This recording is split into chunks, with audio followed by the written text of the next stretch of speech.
This is Story Recapped. Today I'm going to show a fantasy, science fiction, and thriller film called Paradise Hills. It shows an idyllic rehabilitation center on an island where rebellious wealthy girls are sent off for reformation. Spoilers ahead. Watch out and take care. In an unspecified future, society is divided into only two subtypes, the upper and lower classes. A prominent place for rebellious wealthy girls is Paradise Hills. It's located on a faraway island suitable for the needed therapy and healing of its admitted patients. One of them is Uma, a wealthy young lady who refuses to marry a man she does not love. However, Uma and her family's status is determined by her choice. Uma is at her wedding in an undetermined future and happily sings to her new husband, Sun.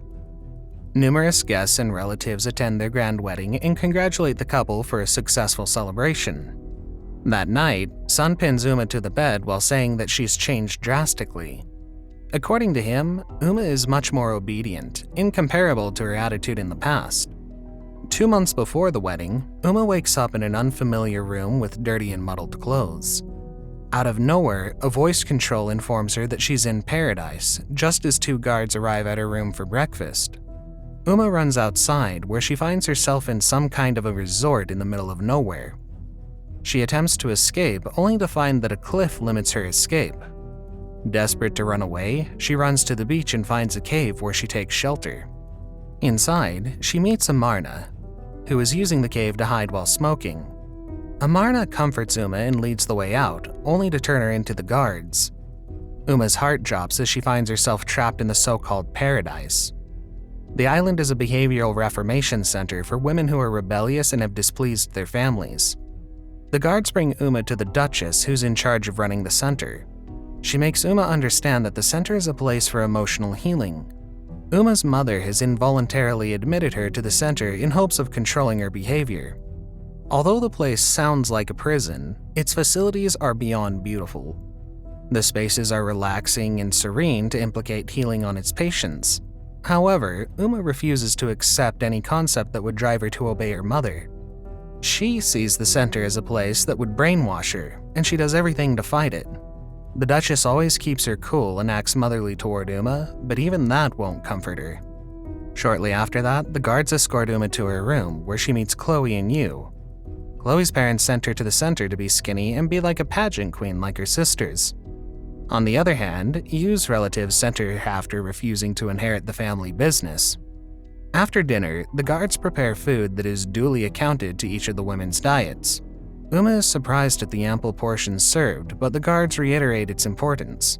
From under the table, Uma spots Amarna looking at her and gives her a smug look. Upon noticing it, Chloe and Yu inform Uma that Amarna is a famous singer. She's in the center because of her alcoholism and to recover from the bad effects of fame. Uma excuses herself to go to the bathroom, and Amarna follows her inside. She apologizes for what happened earlier and explains that she does not want the guards to discover the cave. She also defends herself by revealing the real reason for her admission. The company that controls her records sent her after singing her own songs. Before Amarna leaves, she tells Uma to meet her at midnight. However, Uma falls asleep and wakes up at daybreak instead. While wearing her uniform, she apologizes to Amarna, but the latter says that she fell asleep as well. Uma, Yu, and Chloe are being groomed with new hairstyles as part of their stay. The makeover begins, and in an instant, the 3 settle in with their new looks. A new look might help renew one's holistic self. The scene shows how Uma is somehow satisfied with her new appearance as required by the program. She looks through the mirror and likes what she sees, but it's someone that she's not. Everything she looks at is simply a facade. Her reflection only reminds her of the limited choices and changes that she has left in her life. Later that day, Uma meets with the Duchess once again to talk about her therapy and improvement. The Duchess asks Uma about the nature of her admission, her refusal to marry a rich man. Uma blames her mother for everything and says that she has no regard for her feelings. Enraged by the Duchess's response, Uma furiously walks away. Uma is brought to a secluded room where she's instructed to sit on a carousel horse as it levitates. Almost reaching the ceiling, Uma sees projected footage of Sun describing himself and his interests. Uma becomes annoyed as she's fixated on the fact that she does not want to marry Sun. The video plays several times again until the guards arrive and assist her out. They find out that Uma got too frustrated that she clenched her fists too hard, harming herself in the process. The guards assist her to the Duchess for another counseling session, but Uma is worn out. During the session, she reveals that she refuses to marry Sun because she loves someone else. However, the man she's in love with is a lower, thus her mother's withholding. The Duchess reiterates the life of abundance that she'll experience when she marries Sun, making Uma reflect on her words. For the following days, Uma adjusts and enjoys life on the island. She becomes closer to her friends and feels a sense of belonging in her stay. She also becomes more open to sharing her feelings with the Duchess and her friends. After days of feeling unsafe on the island, Uma finds refuge in her friends. She feels more at home with them than in the majestic corners of the center. Growing up in luxury, Uma knows that it will not amount to anything that she has a connection with. True happiness is in her relationship with people, not things. The ladies share a special bond because they know what it's like to have everything while being empty at the same time. One day, Marcus, her boyfriend, goes to the island and disguises himself as a gardener. Uma looks at him in awe as they embrace each other. Both of them go to a more private area of the island, where Marcus reveals his plan. There, he promises Uma that they'll escape and flee the island as soon as possible. Marcus shows Uma his room on the island and they have an intimate moment. Little did they know, Amarna watches them from a small window while shedding a tear as if jealousy overtakes her. That night, Amarna warns Uma to be careful of Marcus. She reminds Uma that she should be careful as to trusting Marcus. With this, Uma defends Marcus by saying that she's known him her whole life. Before bedtime, Uma looks at her locket that projects a moving image of her and her father. The necklace is her most prized possession, and she carries it with her at all times. At daybreak, Uma is frustrated to realize that her locket is nowhere to be found. As she looks for it, an alarm goes off through the whole island. According to the staff, an intruder is at bay, which alarms everyone. The girls observe from the balcony, but the Duchess orders them to get ready for the day instead. Yu talks back at her and causes a commotion as the Duchess pins her to the wall aggressively. To Yu's defense, Amarna and the others reprimand the Duchess, and she walks away to address the problem. During their stay, it's the first time that the Duchess has displayed an off behavior. As she showed aggression, the window cracked, which implies that some kind of magic takes place on the island. Her overprotection over the island is also notable just by the sudden shift in her demeanor. In the past, Yu has brought up her struggles with anxiety and how she feels like dying whenever she experiences it. Luckily, her friends are present to walk her through the commotion and help her calm down. Shortly after, Uma accompanies Amarna to the cave, where the latter reveals her own escape plan. According to her, some of her fans smuggled a rowboat to the island without the administration noticing. Uma adds that the milk they drink is drugged, which causes them to be in a deep sleep all night. Amarna hands Uma's lost locket, claiming that she found it on the patio while the guards wheeled girls in. With growing concerns, Uma storms out of the cave to meet up with Marcus and said she has something important to tell him. Before their plan could be executed, the guards announced that Amarna would graduate earlier than expected. Confused, Uma runs to the bathroom to spit the milk and discuss the news with Amarna. She asks Amarna how they could reunite, so she entrusts her with a trinket with a map. Before they depart each other, the two share a kiss. This scene explains how Amarna has been protective of Uma about her plan to escape with Marcus. All along, she's been attracted to her.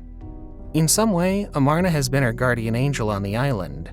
She's the one who comforts Uma and looks out for her. In return, Uma also realizes that she's been attracted to Amarna all along, something she did not expect from herself. That night, Uma doesn't fall asleep, unlike the other girls, because she skipped the milk. She sneaks out of bed only to find the guards wheeling unconscious girls in and out of their rooms with undisclosed intentions. The following day, she has another session in the carousel horse. However, instead of Sun's video, a montage of her family is flashed.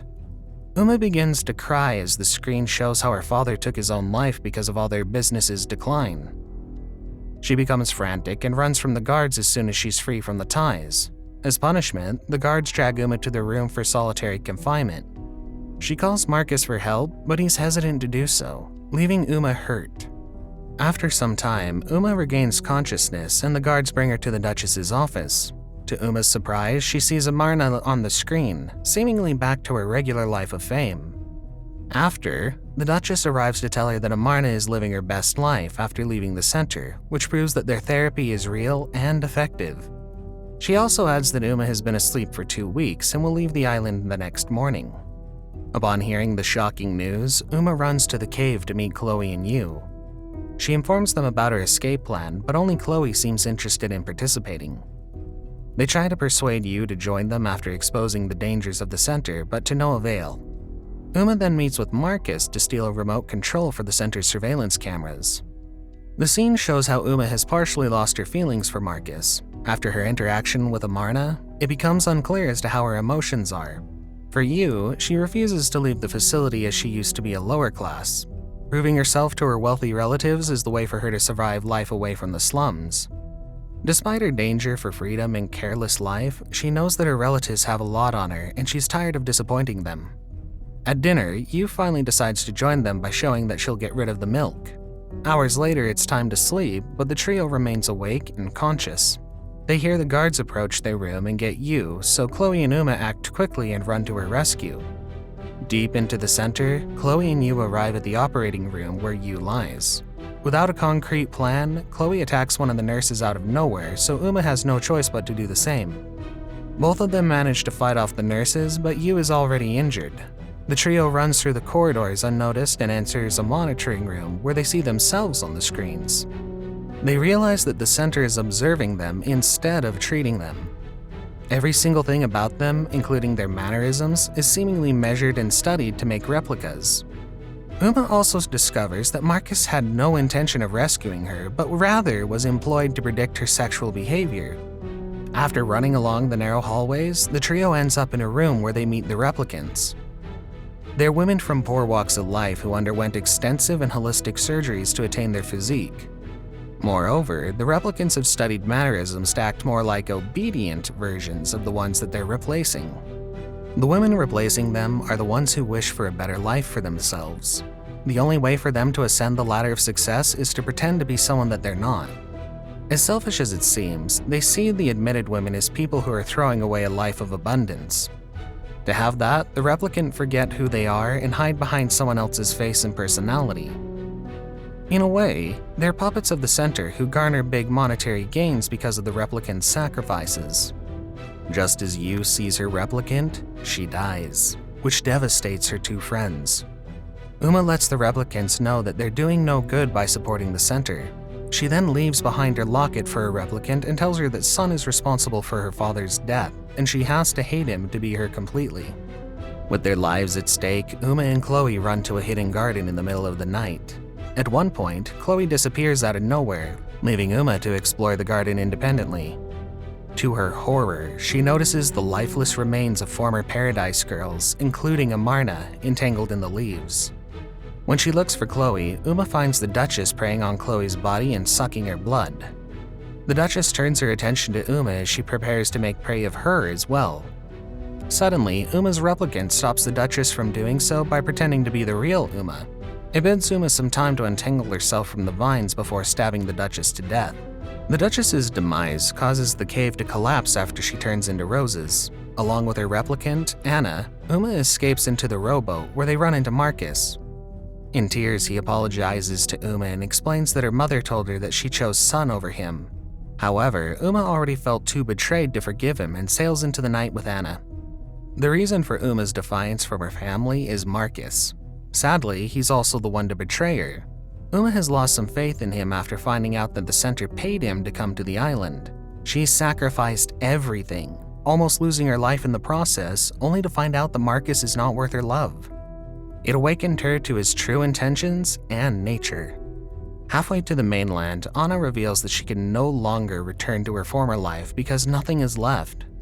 Uma assures her that everything will be fine, and they continue to develop a plan. Upon arriving at Uma's house, Anna pretends to be her and continues to marry Sun. While the celebration is ongoing, Uma sneaks into the room to seduce Sun before killing him. The guests hear a loud thud from upstairs and Anna volunteers to check on her new husband. With this, Anna is free from blame because she's downstairs among the witnesses during the murder. After discovering Sun's body, Anna looks out the balcony. She sees Uma, and both of them exchange a friendly smile. To continue the plan, Anna screams for help and Uma's mother runs to her immediately. After securing her revenge, Uma flees while Anna is free to live a new life as a wealthy widow. In retrospect, the film is a statement about how gender roles are often absurd and repressive, especially for women. The characters are in their 20s, but they're treated like children.